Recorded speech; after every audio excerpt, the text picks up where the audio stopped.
Wonderful, thank you.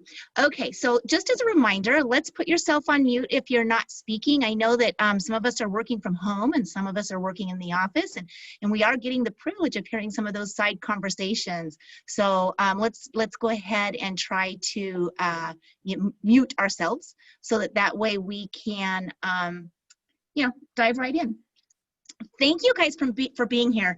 I am super excited to see so many of you interested in something that I feel incredibly passionate about, and it's Club 21. And I've subtitled this Conversations on Race and Equity, because really that's at the core of what Club 21 does. We facilitate important conversations. And so I'm going to tell you how you can participate in those going forward. And also then, by giving you a little bit of history first. So our history, I don't know if many of you know who Betsy Martins is, but she's a past president of NARO. Gosh, I think that she was 5 presidents ago, maybe. So Betsy, actually about 20 years ago, was really feeling that a conversation on race and equity needed to be happening in NARO. And so she went to NARO staff and leaders on committees and said, could we have this conversation about race and equity? So they said, sure. And when she got the agenda, it was number 21 on the agenda. And she was like, are you kidding me? This is such an important conversation. Why is this number 21? And so jokingly, we started calling it Club 21. Now I will tell you, I expect for there to be some sort of new rebirth of name. All of us recognize that the term club makes it seem kind of exclusive, which goes against everything that we believe this organization should be. We're not exclusive, we want to be inclusive. And so that name really has though kind of stuck through the last 20 years. It's almost a joke that it's Club 21. So now you can see where the name comes from. It was the 21st thing on an agenda 20 years ago. So what have we done? Club 21 was formed to be able to facilitate tough conversations, like I said. And so we focus on education pieces, the things that we can read, that we can watch, that will kind of light a fire for these conversations to happen. And so we've done a lot of it through books. We do a lot of reading. This group for the last 11, 12 years, my involvement in it has been a very small group in NARO. There were sometimes 3 of us at a meeting, sometimes there were 12 of us at a meeting, but consistently it has been a very small group. We would be able to get a room at a NARO meeting, one of the meeting rooms. Sometimes we weren't able to get a meeting room, so we would meet in somebody's hotel room to talk about a book. Sometimes we would go out for coffee or go out for wine and talk about a book, but it really was talking about the things that stimulated our minds in a way that we wanted to talk about it and share it. So that was kind of our little beginnings. The last couple of years, Club 21 struggled because the folks who had been like kind of some of the main members, the original members of Club 21, started to be elevated higher up in NARO leadership. I can tell you that every person that has been a part of that group has either been a NARO president, has served as a chair of a committee, has been a regional president. So you can see that these conversations really have led to growing leadership wings and how important they are. But as a result, the conversations struggled for a little while. They really did struggle. And so as I talk in a few minutes about going forward, I'll be sharing what we're doing to change that, and so that it's more institutionalized in our organization. So what did we do besides go out for wine or go out for coffee or bring lunch in so we could talk about books? We have had books that we've focused on throughout these years that we've encouraged members to read. We have hosted documentaries. Some of the documentaries that we've watched were Pruitt-Igoe about St. Louis, Cabrini Green about Chicago, A Matter of Place, which is a documentary about folks who are struggling with poverty and where they can live, as well as 13th, which talked about Jim Crow. And each of those were then followed by a facilitated conversation. Some of those conversations, although very engaging, some of them were really difficult. But I know that Ms. Patricia Wells, who's our Senior Vice President, and Jennifer Keogh, who is our chair of our legislative network, for example, when we screened the 13th, that was a moment where, there was a lot of tension in that room. It was a really, really emotional room. And we were so grateful when Liz Glenn, who is our current chair of Diversity, Equity, and Inclusion, when she stepped up to the mic and really helped to bring thoughtful discussion into a room that at the moment felt really pretty emotional. And so we're grateful for her for doing that. But so we've done screenings. At those screenings, we've had anywhere from 30 people attend upwards to 140, 150. And when you think about at a NARO conference, when there's 700 people in attendance, if you've got 140 in that kind of captivated audience who wants to have this conversation, that's really, really impressive. So we've screened documentaries. And, but recognizing that Club 21 has struggled because so many of us who were part of this little group, this little family, have gotten super busy. We've gotten incredibly busy with other roles that we have in NARO, and on the back of each of our minds was what's going to happen to Club 21. So I'm going to talk to you about the future of Club 21. As we had been talking about what were we going to do, should we do, a Goodreads platform where we could open it up for discussion, the books, how do we start sharing out on the different things that we wanted to be talking about. There were a lot of ideas that were thrown out. And I'm blessed right now to have the beautiful opportunity to, I hope, humbly serve as your National NARO President. And I thought, this is something that I can make happen in this term. I can't make it so we can all see each other face to face, so we can give hugs at conferences, but this is something that I can make happen. And so I went to Adrienne Todman, our amazing CEO at the national level, and I talked with her about how can we institutionalize Club 21 at the national level in NARO, so that as people get busy, the important conversations, the important sharing, that it doesn't just go away. How can we institutionalize it? So we came up with the idea of seeing if we couldn't make it a subcommittee on the Diversity, Equity, and Inclusion Task Force, which is chaired by the aforementioned Liz Glenn. And if you don't know Liz, oh my goodness, she's just dynamite. She's a powerhouse.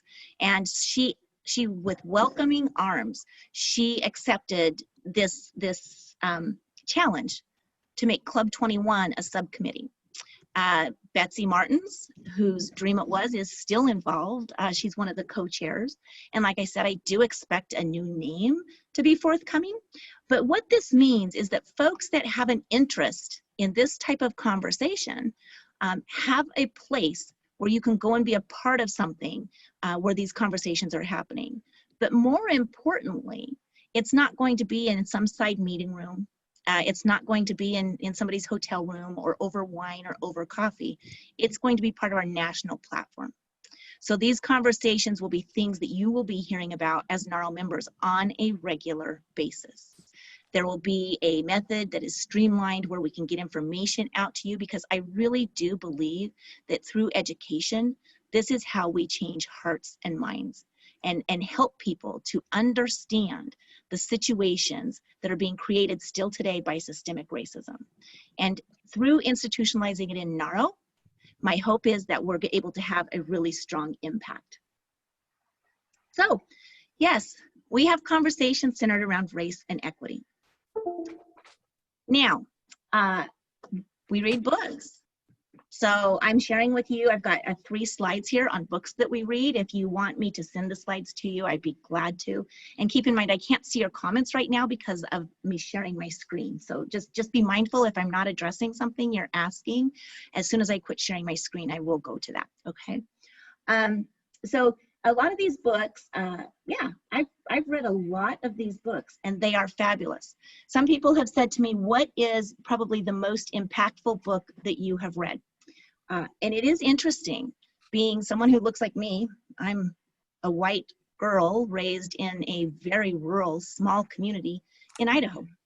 So there's times when I think I don't really have a place to be talking about race and equity and social justice.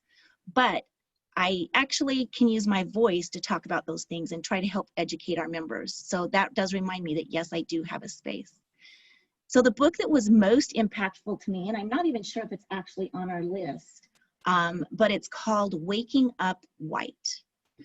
And it is a book that is told, a story that's told by a woman much like me. She's from the East Coast, but you know, the way that she was raised, she kind of had rose-colored glasses on about this world, that everything was perfect. You know, we addressed race issues back in the 60s. Everything's been fixed. And that's really what I believed when I was growing up also. So I connected with the author of this book. And in Waking Up White, she talks about her waking up to the realization that that is not true. That's just not the case. That's not the situation this country is in. And that's not the situation that so many, as our speaker earlier, Terrell, said, is that we're family. We're family. And so that's not the situation that many of our family members have experienced since the 60s, when I thought that these issues were all resolved. So Waking Up White is honestly the most impactful book that I've read. And if someone hasn't read a book on race and you're like me, that's the one that I would recommend that you start with. It will certainly help. If you're not like me, then there's a whole lot of other books on here that are equally fabulous. And every time I read a new book, I say it's the best book I've read, because it's just every time I learn something new, that's what I'm thinking of in that moment, is what I learned new. So yes, I would tell you all of these books have at one point or another been the best book I've ever read. So they're just fabulous. And what's especially fabulous is how the impact is in my own family. When I talk about these books, to know that my husband's picking up these books, that my daughter is picking up these books. And that's when we're having real change in this country, is when we are using our voice with those with whom we have influence, and it's changing hearts and minds. So let's take a look at the next books that I have listed. I told you I have three slides of this. Let me see if I can go back. So in recommended readings, did I go back? No, I didn't go back. Ah, look at this. Now I've got to figure this out. Maybe somebody can help me. Let me see how I can go back.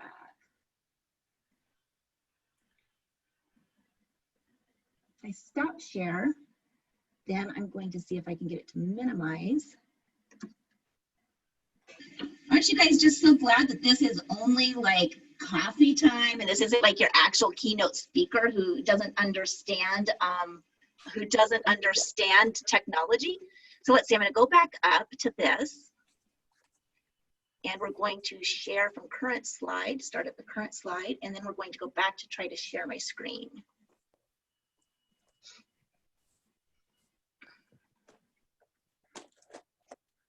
Okay.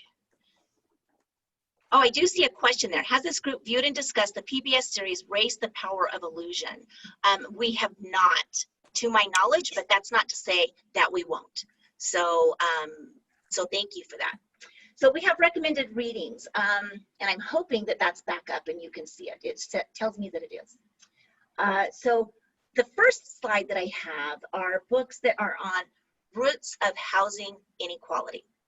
So we've got 3 slides. This is the first one on roots of housing inequality. And I didn't put the Golden Gate author on there, but I can provide it to you. It's another book that I just finished. And let me tell you, it was one of my favorites also. So, and I'm hoping that maybe next year for this conference, we can get the author, Richard Rothstein, who wrote The Color of Law, to maybe come and speak. He's actually just a fabulous speaker. I've been blessed to be able to hear him before. So let's go to the next one, without me screwing this up for you guys. You're so wonderful to be patient with me. Thank you. Okay. The next one is, the next 2 slides I'm going to be sharing are books on on understanding racism itself. So the first one was Roots of Inequality, understanding the roots of inequality. And the next two slides are slides on reading to understand racism. And I think that this is a great journey to go down, because if you are at all like me and raised without a clue, I will say is what I was, of racism, I have read nearly every book on this list because I'm trying to fill my mind so I can understand, then I can be an advocate, an ally, and family to my friends and family in need. So reading to understand racism, and the next page of reading to understand racism. And I will tell you, if you're going to listen or read Born a Crime by Trevor Noah, I would recommend that you actually listen to that book. I would recommend that you actually listen to it, maybe on Audible or some other format that you have available to you, because just hearing him tell his own story is a fabulous experience. And a lot of these books have been on Audible for me because I spend a lot of time in my car driving, and I found that I had been just listening to the radio, and that felt like really wasted time when I could be filling my mind with knowledge. And so now whenever I drive, I have Audible on.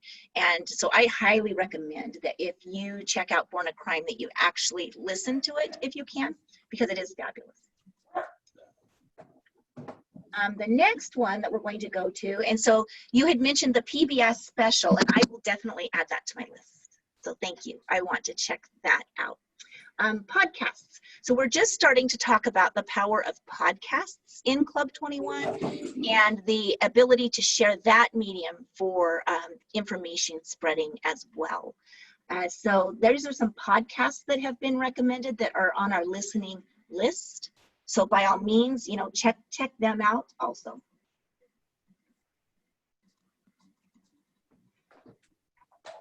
So then, when we move to,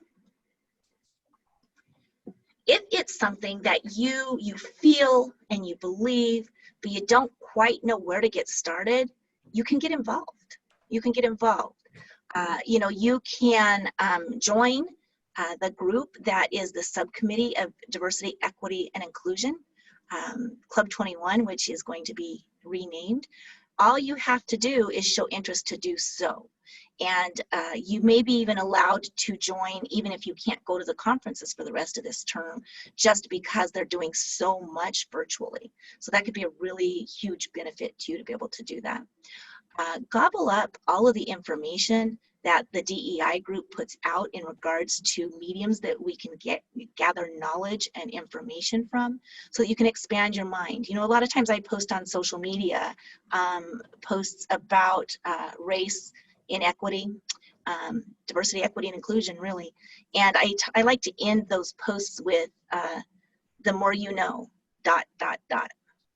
I recognize that it is not the responsibility of my brothers and sisters who are brown and black to teach me. It's not their job to teach me. They do not need to bear that burden. It's my responsibility to teach myself. They don't have to own my inadequacies or my ignorance. I have to own that. I have to be the one that's willing to try and learn. And if you have that same interest, that same commitment, and that same passion, you can get involved through this specific group, who I know would welcome you with open arms. I'm hoping that, in our region, we'll be able to start some of these same conversations. We have a fabulous president right now who's obviously on track with this. You can tell that just by our speakers that we've been able to have in the conversations. And so you can get involved and be a part of these discussions. So I know that we have about 30 minutes. And that's what I had prepared for you, because I really hoped that this could be, a question and answer type of situation. So I'm going to stop sharing my screen so that I can see any of the questions that you have had in comments. So I'm going to pull that up and take a look. And if you have anything, so I did read the one about the PBS. Yeah, I do see a comment that I love. You're in good company. I don't understand it either. And my lack of understanding is no one else's fault but my own. It's my own fault, and it is my responsibility to learn and educate so I can be an ally and I can be dependable family for my brothers and sisters who are going things that I've never had to experience. And so in order to serve them appropriately, I need to educate myself. And what we really believe in Club 21 is that education can happen through these various forms of medium, through documentaries, through books, through podcasts. I'm interested in the PBS thing again. I'm going to go back and follow up on that. Vanessa, I think that you had said, how do we get involved? What would the next step be if someone is interested? You can do it a couple of ways. You can contact NARO and let them know, or you can shoot me an email. If you shoot me an email, I'm going to pass it on to the powers that be that are guiding these discussions, and I know that they will welcome you completely. And even if you aren't able to travel to conferences, I know that you'll still be welcome so that you can be getting the information as it's very first coming out. White fragility. White fragility is powerful. It is really powerful because one of the things that concerns me going forward with what we're seeing with social unrest is that people who have declared that they're allies, as things start to change, things that need to change start to change. I think some of the folks that have raised their hands and said they're going to be allies are going to be tested. Do they have what it takes to really stand behind their words, And so filling yourself again with the knowledge and learning. White Fragility is a really great book. I think we're going to see more and more of that as systemic change happens. And I'm certainly going to be one of the ones fighting for that. So does anybody else have any questions that you would like to ask of me? Let me see, I've got chat there. I don't see any. So I can certainly go into what some of the books are about if you would like. This is just a short session. It's just your coffee break session. I don't want to take up extra time if you don't need it, but I had been asked to share what Club 21 was and what we do and what the work is that we believe in.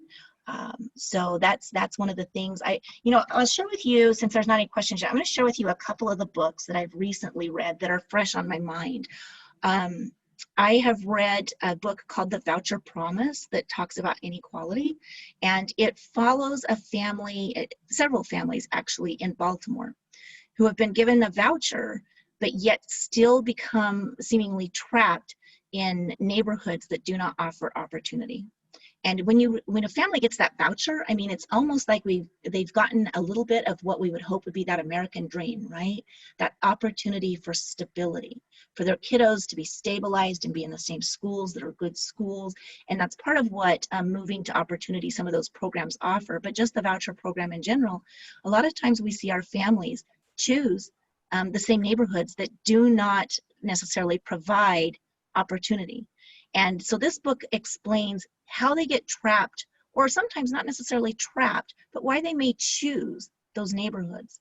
Sometimes that's where their safety net is, with family who can babysit. That's what churches are. Those are the neighborhoods that they're familiar with. And so at the end of the book, the author points out, although moving people to opportunity is really important, she talks about the importance of investing in place. Investing in schools, investing in neighborhoods, and investing in programs that provide resources for those families to still be successful no matter where they've chosen to utilize that voucher.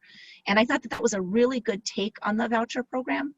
And it was really fascinating for me to be able to read that book. And yes, I will share these slides. You can get a copy of the books and media list. It's continually growing. We have a group that we share these lists with and add to them. So our reading list is continually growing. And I think that that's what you're going to be seeing coming out of our new Club 21 group is these media lists being out there and shared openly and a lot. Yeah, and that is true also there, Shar. Some of that is Section 8 rent caps. Some of it. That is very, very true. And so we can see how payment standards lock folks into limited choice, especially in high cost areas. And we make it so that they can't move into those neighborhoods unless they are one of the pilot agencies where they do move folks into opportunity. So rent caps is definitely part of it. I would recommend that book. Anybody involved in our programs, that's a fabulous book talking about the voucher promise. I've also recently read, and since we're just sitting here chatting, and you can hop off if you get tired of hearing me chat about this, but I'm pulling up my Audible list so I can tell you, talk a little bit about some of these books. There's a book that I'm reading right now that's called Hattiesburg, and it's by William Starkey. And it's a book that goes back in history to the beginning of the town Hattiesburg, Mississippi, and talks about, from the very creation of that town, the racial injustice that's happened in that town. One of the things that I was fascinated by was the role that I'm trying to think of the word now, it completely escapes me, the groups that bring in business, Chamber of Commerce played in systemic racism. It's been really fascinating, that book. Evicted by Matthew Desmond is a great book. Absolutely, Bridget. And I love that you've read that book. It's a fabulous book. I highly recommend it as well. He follows 3 families, I believe, in Detroit in that book, and talks about, the title of his book, Evictions. So that's a great book. Milwaukee. Thank you, Bridget, for sharing that with me. I just recently read Golden Gates, and by that, yes, you know the area that the book is based on. It's San Francisco and Oakland. I don't know, I thought I saw our esteemed Vice President jump on the call, Patricia Wells. That's her backyard of where she's at, and it was a fabulous book on the challenges that folks who live in poverty face in those communities. So I like your question, JCF. Thank you for putting that up there. Is Club 21 gather or Zoom as a group weekly, monthly, or otherwise regularly? This group was just pulled together and found its home in DEI. I think we did this maybe 45, 60 days ago. So they have just recently found a new home instead of kind of just being this, homeless child that's being passed around. And so I think that they're going to be having more regular calls.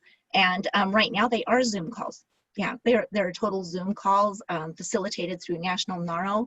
I think right now that because once I kind of placed it in the loving hands of Liz and its chairs, then I said I will still participate, but I'm not the one that's guiding those decisions. So I think that they are planning to meet regularly.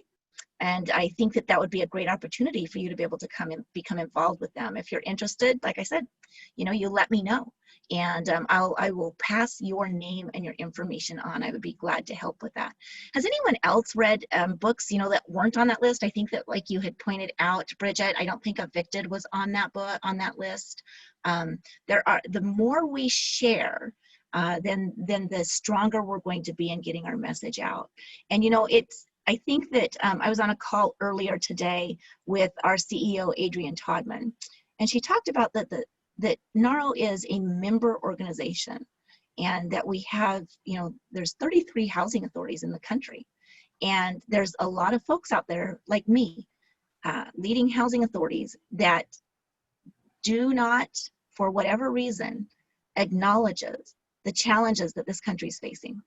They do not acknowledge those challenges. And so it's difficult to really change the culture in an organization unless you have a platform for doing so.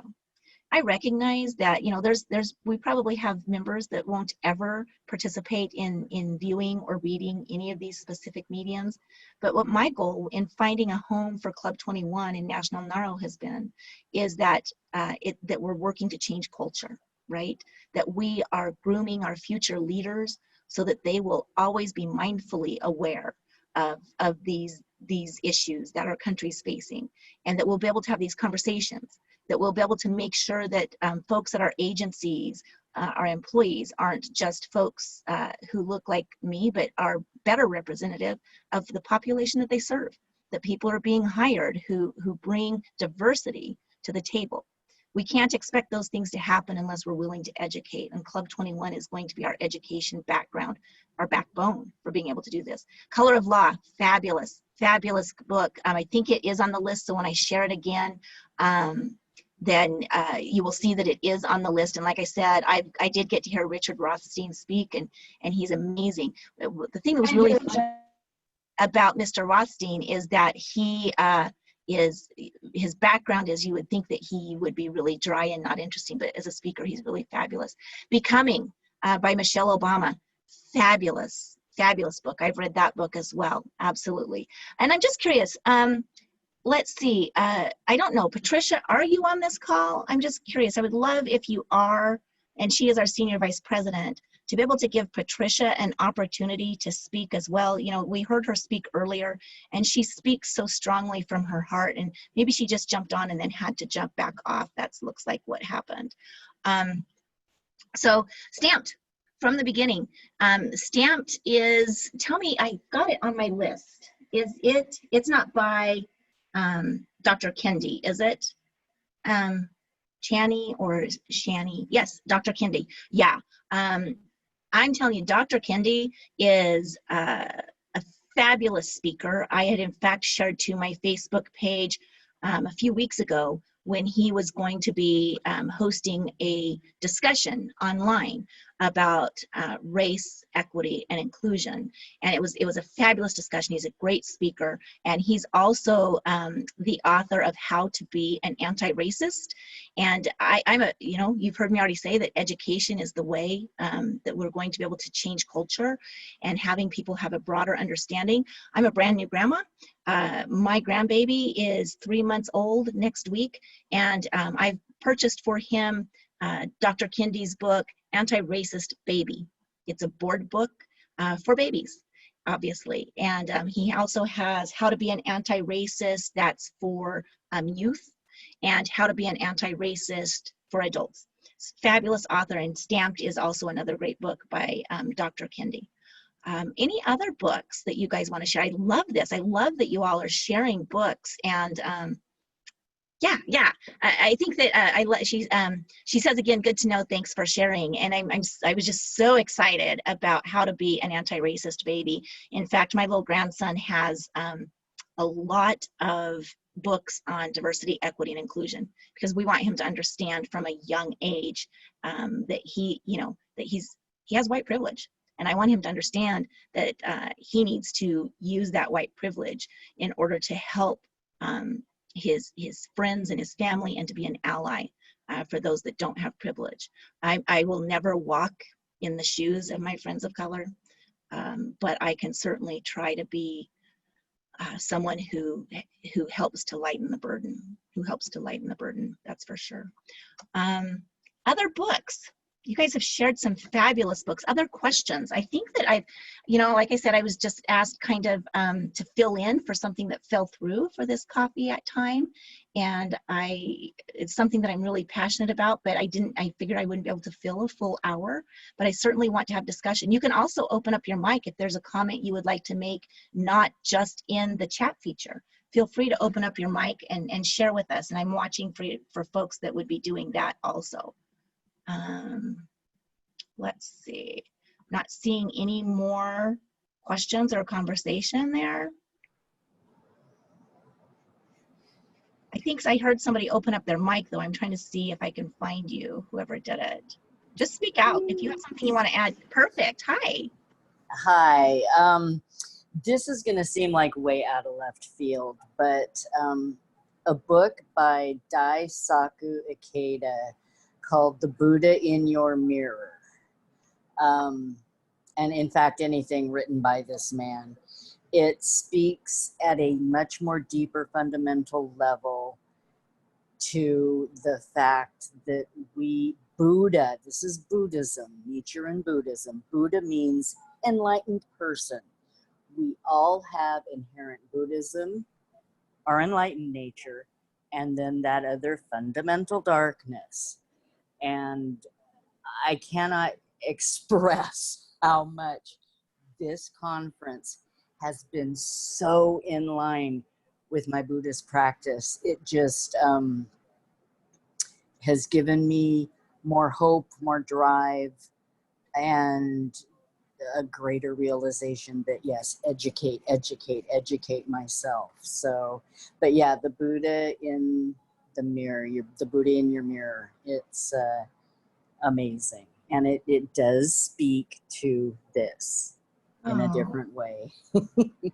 Tommy Renee, thank you so much for sharing that. And I've actually added that book as something then that I need to read. As you can see, I'm a freak for books, right? I mean, that's how I change my perception of the world we live in, is through education. So thank you for sharing that. I really do appreciate it. Does anybody else have a comment? Yes, thank you. Would you like to open up your mic? You're free to do that. This is just really just a conversation, I hope, just a discussion on, how we can impact the world that we live in and make it better. Shar, I see you sitting there. Yeah, I just recently had this incredible training through Community Change as a housing justice fellow, just in the last month. And I somehow got put on the cultural thing, and I was like really shocked because, like, look at me, I'm white, and why are you putting me here? However, that was the right place for me to be. And we had this group with different cultures and colors. And I learned a lot. I come from a little white rural town in Oregon, and I was even questioning on how I could understand this, or, and it just opened up this conversation. And I guess what I'd love to know is, what kind of book do I need to read that kind of deals with that? Because it's true. I mean, Oregon has a lot of white supremacy stuff from the very beginning. And I know in my own family that my nieces and nephews are mixed race. And I know what they've went through in the schools, and how do you deal with that? And what kind of book would you read about that, in a rural, small area where you're dealing with mostly white people? And it's been that way for generations. Yep. We have a lot in common, right? I mean, we have a lot in common there. So I definitely start with Waking Up White. That's the one I always recommend that people start with, if you're like me, But beyond that, I don't know if any of you will recall, because when I first started diving into these books, and if Patricia were on the call, she would say, she and I always have kind of like this fervent approach. We're like, yes, everybody needs this information. Everybody needs to change their mind right now. Why aren't we in understanding and all in this together? And so I might have been a mistake, might not have been a mistake, but when I was our regional president, I think it's been 5 years ago, I brought in Tim Wise as a speaker. Yep, you remember that. Shar remembers that. I brought him in as a speaker, and I had a lot of pushback on that because some folks weren't very happy with me, but he's an author on a lot of these types of books as well. And he is where, Waking Up White is kind of just is preaching to you, like, softly, gently, but directly. Tim Wise is going to get the bulldozer and push it in the door, right? I mean, so that would be probably, another book that would be fabulous. Anything by Tim Wise, I'd recommend. But this entire list, Char, every time I read one of these, I get more information for those conversations about culture. And it is about culture. It is about culture, 100%. And, I'm just going to share with you, it is very personal. So I hope that, I hold my composure, but we're closing in on the end of our conversation, so I can go in the bathroom and cry if I want to when I'm done. So, you start off a term as a president of NARO with certain things that you're going to want to do, certain things that you want to do. And certainly I can tell you, starting off this term, leading NARO through a pandemic and leading NARO through this social unrest was not on my schedule, wasn't on my agenda. And it certainly wasn't on, on my vision board for 2020. And I've struggled a lot because being the president of an organization, it's a national organization that really does represent diversity. And we want to be inclusive and provide equity.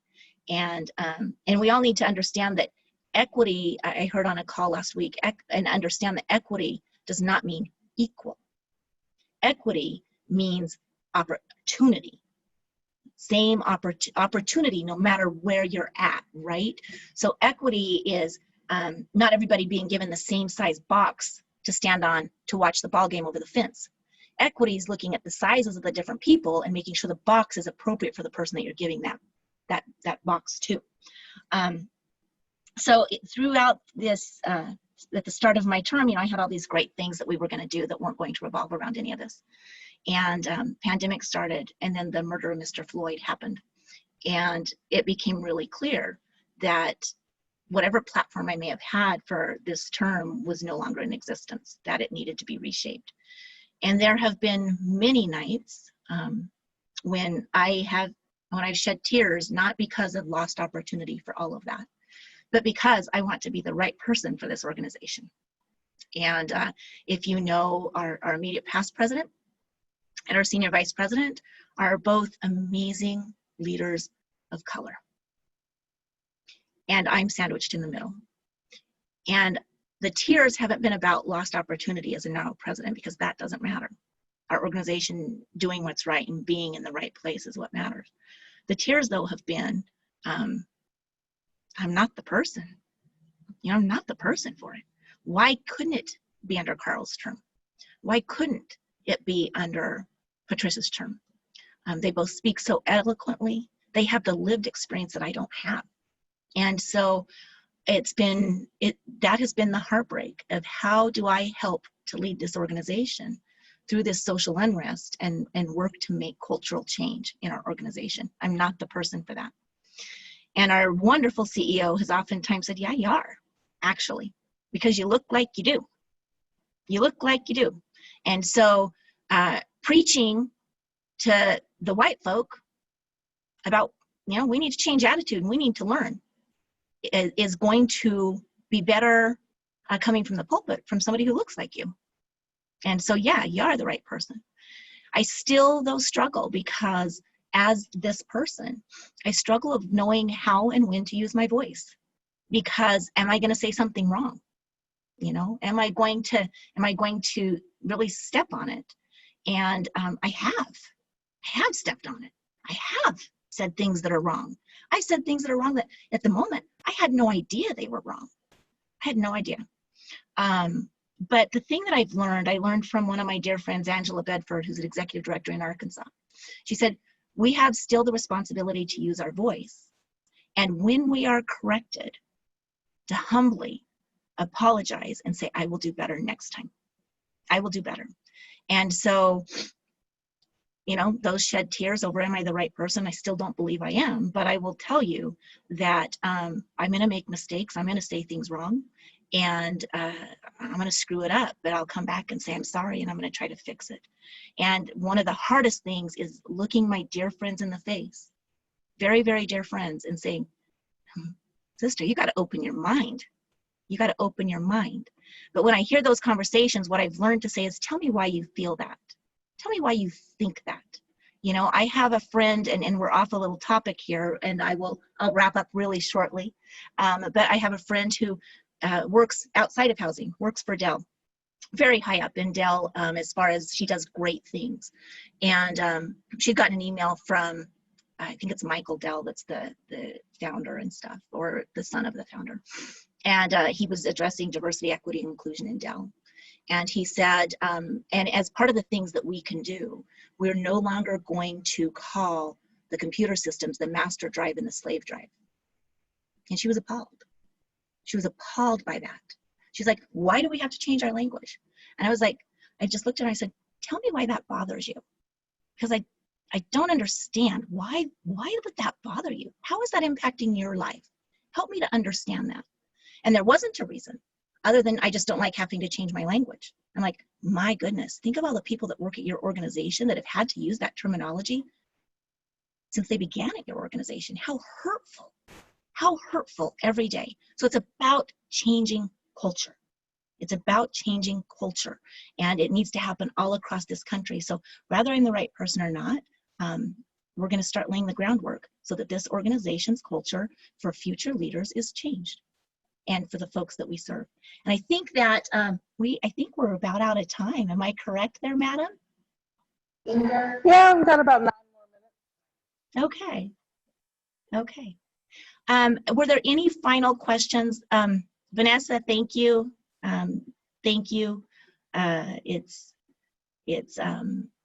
I just appreciate your kind words. Thank you.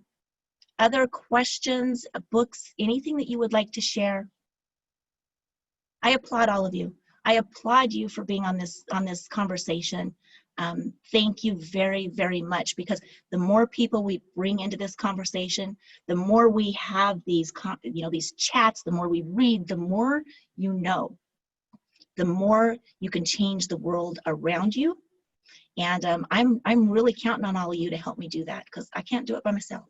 So I'm counting on you to help me do that. So with that, I will tell you, I love you.